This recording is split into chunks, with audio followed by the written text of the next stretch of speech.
Class 7 देखिए class 7 chapter number 10 पढ़ रहे थे हम। चैप्टर नंबर 10 आपका एक्सरसाइज 10A है, पेज नंबर 106 पर। देखिए सवाल नंबर 7 सीखेंगे। ए स्क्वायर हैज साइड 15 सेंटीमीटर। एक स्क्वायर है, जैसे ये स्क्वायर मैंने बना ड्रॉ कर रखा, इसकी जो साइड है वो कितनी है 15 सेंटीमीटर। ये स्क्वायर होगा जिसकी साइड आपको दी हुई है 15 सेंटीमीटर। एक पैरेललोग्राम हो गया इस तरीके की शेप में, जिसकी बेस कितना है 12 सेंटीमीटर, यानी कि 12 सेंटीमीटर का इसका बेस ले लिया मैंने। ये हाइट कितनी है 10 सेंटीमीटर। अगर मैं हाइट ड्रॉ करता हूं तो ये वाली जो हाइट है इसकी वो कितनी है 10 सेंटीमीटर। तो ये 10 सेंटीमीटर हो गई, सही है। तो मैं यहाँ पे कुछ नाम लिख देता हूँ एम, सही है। तो ये 10 सेंटीमीटर होगी इसकी हाइट और बेस हो गया 12 सेंटीमीटर। आगे देखते हैं। कट फ्रॉम द स्क्वायर, इसे इस स्क्वायर में से क्या करता है कट किया जाता है, कट यानी कि काट लिया जाता है। और आपसे कहा गया आगे फाइंड मींस ज्ञात करो एरिया में क्षेत्रफल, जो बचा हुआ एरिया है उसका, ऑफ द रिमेनिंग पीस। जो ये स्क्वायर है, स्क्वायर में से पैरेललोग्राम की जो शेप है वो काट ली गई है, कट कर दी गई है, और बचा हुआ जो एरिया है वो आपको फाइंड करना है। तो देखिए किस तरीके से हम एरिया फाइंड करेंगे। हम लिखेंगे इसमें एरिया, देखिए सोल्व लिखेंगे सबसे पहले यहाँ पर, फिर लिखेंगे हम एरिया ऑफ क्या आपका रिमेनिंग पीस। जो आपका रिमेनिंग पीस है इसका जो एरिया है वो हमें फाइंड करना है। तो रिमेनिंग पीस इक्वल टू क्या हो जाएगा area of square, area of square. तो स्क्वायर के एरिया में से क्या कर देंगे माइनस कर देंगे किसका एरिया ऑफ पैरेललोग्राम। तो एरिया ऑफ पैरेललोग्राम, देखिए मैं पैरेललोग्राम पूरा नहीं लिखूंगा, शॉर्ट में लिखूंगा, इसे हम पैरेललोग्राम का संकेत होता है। इस तरीके से हम पैरेललोग्राम को दर्शा सकते हैं। देखिए एरिया ऑफ स्क्वायर क्या होता है साइड की पावर 2, तो ये हम लिखेंगे साइड की पावर 2। एरिया ऑफ पैरेललोग्राम क्या हो जाएगा, ये होता है आपका base multiply height, base multiply height. तो ये बेस मल्टीप्लाई हाइट हो जाएगा आपका। बेस साइड कितनी है आपके पास में 15 है, तो 15 लिखेंगे, 15 की स्क्वायर माइनस बेस देखेंगे, बेस कितना आपका 12 है। हाइट कितनी है इसकी, हाइट आपकी 10 सेंटीमीटर है, तो 10, सही है। अब लिखेंगे, देखिए 15 है तो 15 कैसे सोल्व कर देंगे हम, तो 15 मल्टीप्लाई 15 हो जाएगा, ये कैलकुलेशन पर करेंगे सब स्टूडेंट। 15 मल्टीप्लाई 15 और इसकी मल्टीप्लाई करेंगे 120, करिए भाई। 5 5 जा 25, 2 के लेगा 5 1 जा 5, 5 और 2 7 हो गया, 1 की करोगे तो कितना आ गया 15 हो गया, 5 और ये होगा आपका 12, अब कितना होगा 2, तो कितना आगा 225 हो गया। तो ये 225 माइनस कितना हो जाएगा आपका 120। देखिए कैलकुलेशन वाली साइड में कैलकुलेशन कर लेंगे, 225 माइनस कितना हो जाएगा 120, तो इसे माइनस करेंगे 5 0 कितना होगा 1, तो ये आपका आ गया 105 सेंटीमीटर, सही है। ये हमारा क्या आ गया एरिया आ गया, जो आपने स्क्वायर में से कट करके पैरेललोग्राम जो हमने कट करा है, जो बचा हुआ पोर्शन है इस वाली शेप का, स्क्वायर वाली शेप का, वो हमारा आ गया कितना 105 सेंटीमीटर स्क्वायर।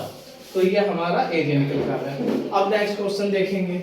देखिए BF, ये आपकी B और F दी हुई है, तो BF and DE are the altitude on the sides AD and AB respectively of parallelogram ABCD।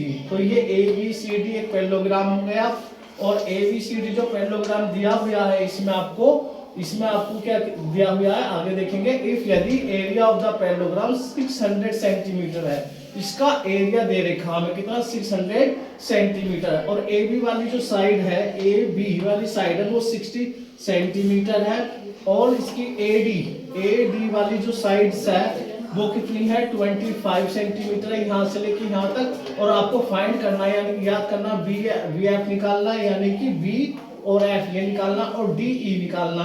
तो D देखिए D एरिया आपकी और ये E और E, तो देखिए भाई ये वाली निकालना। अभी हमने सीखा पैरेललोग्राम का फॉर्मूला क्या होता है बेस मल्टीप्लाई हाइट, तो हम दोनों से निकालेंगे।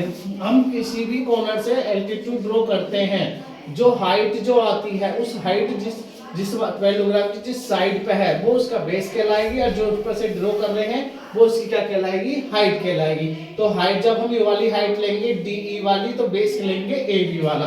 तो हम लिखेंगे एरिया ऑफ पैरेललोग्राम का कितना दे रखा हमें, पैरेललोग्राम का एरिया कितना दिया होगा 600 सेंटीमीटर स्क्वायर। सही है। अब हम मैं ये वाला लेता हूँ, देखिए ये वाला एल्टीट्यूड लेता हूँ, DE वाला एल्टीट्यूड। जब DE वाला एल्टीट्यूड लूंगा तो जब मैं यहाँ लिखूंगा base multiply height, base multiply height equal to कितना हो जाएगा ये 600, और यहाँ पे देखिए हाइट कितनी है आपकी, हाइट है DE, बेस कितना है, ये बेस हमें दे रखा है इसमें, बेस को सीधा मैं लिख दूंगा कितना है, बेस 60 सेंटीमीटर, और हाइट है मेरे पास DE, तो DE कितना होगा 600। तो आप देखिए कितने के बराबर होगा, DE किसके इक्वल हो रख देंगे, बेस ये आ गई और हाइट ये गई, और किसके इक्वल होगा, एरिया के इक्वल होगा। तो DE यहाँ से फाइंड कर लेंगे, DE इक्वल टू 600 अपॉन 60। अब इसे कैंसिल आउट करो कितना आ गया 10 आ गया। तो DE इक्वल टू कितना हो गया 10 सेंटीमीटर। एक एल्टीट्यूड ड्रॉ होगा, और देखिए नेक्स्ट दूसरा एल्टीट्यूड ड्रॉ करूंगा मैं, कौन सा, BE वाला। तो इसे बिल्कुल सेम इसी के अकॉर्डिंग लेके चलेंगे।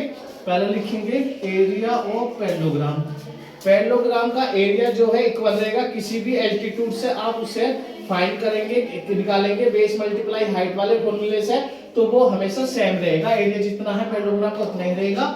एरिया ऑफ पैरेललोग्राम कितना हुआ आपका 600 सेंटीमीटर स्क्वायर। सही है। तो इसका फॉर्मूला लिखेंगे base multiply height equal to कितना हो जाएगा आपका 600। सही है। अब देखेंगे सब स्टूडेंट, देखिए बी ये क्या है आपका, BF एल्टीट्यूड है यानी कि हाइट है, और ये क्या आपकी बेस है। तो बेस कितना आपका, बेस दे देखा 25, और एल्टीट्यूड कितना है ये वाला BF, जो आपको फाइंड करना BF। तो BF इक्वल टू कितना हो जाएगा 600। तो BF इक्वल टू 600 अपॉन कितना होगा 25। अब 25 से कैंसिल आउट करेंगे, देखिए 25 बन जाए 25, और 25 टू जा 50 हो गया, दो बार कैंसिल आउट हो गया ये। जब दो बार कैंसिल होगा कितना बचेगा 1 0 बचेगा, ये 0 बचेगा, यहाँ से आपका 1 बचेगा, 10 हो गया, यहाँ पे 100 होगा, और जब डिवाइड करोगे तो कितने बार जाएगा 4 बार जाएगा। 25 4 जा कितना हो जाएगा 100 हो जाएगा। तो BF इक्वल टू कितना हो जाएगा 24 सेंटीमीटर। तो ये दूसरा वाला एल्टीट्यूड आ गया। पहला एल्टीट्यूड कितना आ गया, D इक्वल टू 10 सेंटीमीटर, दूसरा वाला एल्टीट्यूड की हाइट आ गई BF इक्वल टू 24 सेंटीमीटर। इसके अकॉर्डिंग आपका सवाल नंबर 8 हो गया, जिसमें हमसे फाइंड करने के लिए कहा था कि एल्टीट्यूड BF निकालिए, DE निकालिए, हमने दोनों एल्टीट्यूड निकाल लिए। सही है। अब सवाल नंबर आपका 9 जो है HW में करेंगे, आप सेम करेंगे, पहले स्टेटमेंट को रीड करेंगे, समझेंगे ध्यान से, फिर आप उसके अकॉर्डिंग आप कर देंगे जो आपको फाइंड करना। Thank you class.